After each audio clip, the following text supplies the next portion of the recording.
అందరికీ నమస్తే.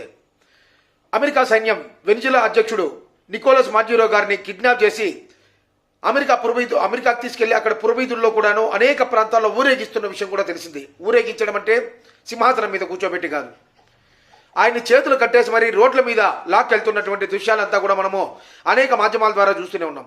ఈ సందర్భంలో ప్రెస్ మీట్ పెట్టిన నిన్న మొన్న ప్రెస్ మీట్ పెట్టిన డొనాల్డ్ ట్రంప్ ఒక సందర్భంలో మోదీ గారు నన్ను సార్ సార్ అని సంబోధించారు అని తన అహాన్ని వెలగక్కుతున్నాడు. నిజానికి అలా పిలిచారంటే లేదు అన్న విషయం మాత్రం మనకు స్పష్టంగా అర్థమవుతోంది. మరియు అనేక అంశాలు చెప్తున్నాడు.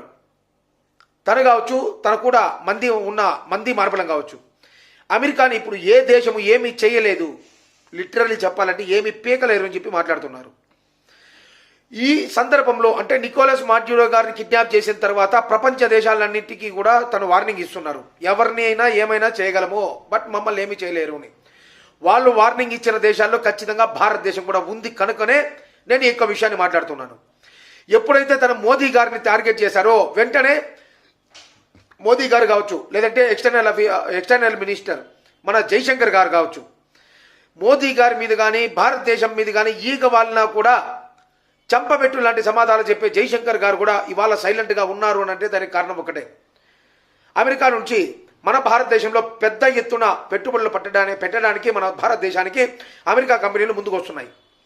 ఈ క్రమంలో వారిని మన దేశంలో పెట్టుబడులు పెట్టకుండా ఆపాలి అంటే అందుకు తగ్గ కారణం డొనాల్డ్ ట్రంప్ దగ్గర లేదు.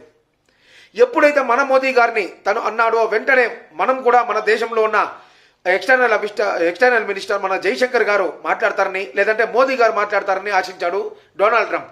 కానీ మనం ఎక్కడా కూడా ఒక చిన్న మాట కూడా మాట్లాడలేదు.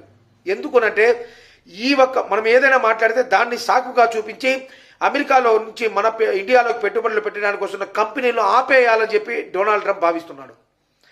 తన యొక్క ఉద్దేశాన్ని అర్థం చేసుకున్నటువంటి మన భారత ప్రభుత్వం మరియు మన మినిస్టర్లు తన యొక్క పాచిక పారకుండా తన యొక్క ఆలోచనకి అడ్డగట్ట వేయగలిగారని మాత్రం చెబుతున్నాం. ఈ యొక్క వీడియో నచ్చితే మీకు లైక్ చేయండి, షేర్ చేయండి, మరియు ఛానల్ని సబ్స్క్రైబ్ చేయండి. మరిన్ని వివరాలకు అంటే మరింత సమాచారం మీకు త్వరగా చేరడానికి బెల్ ఐకాన్ని కూడా క్లిక్ చేయండి. జై హింద్.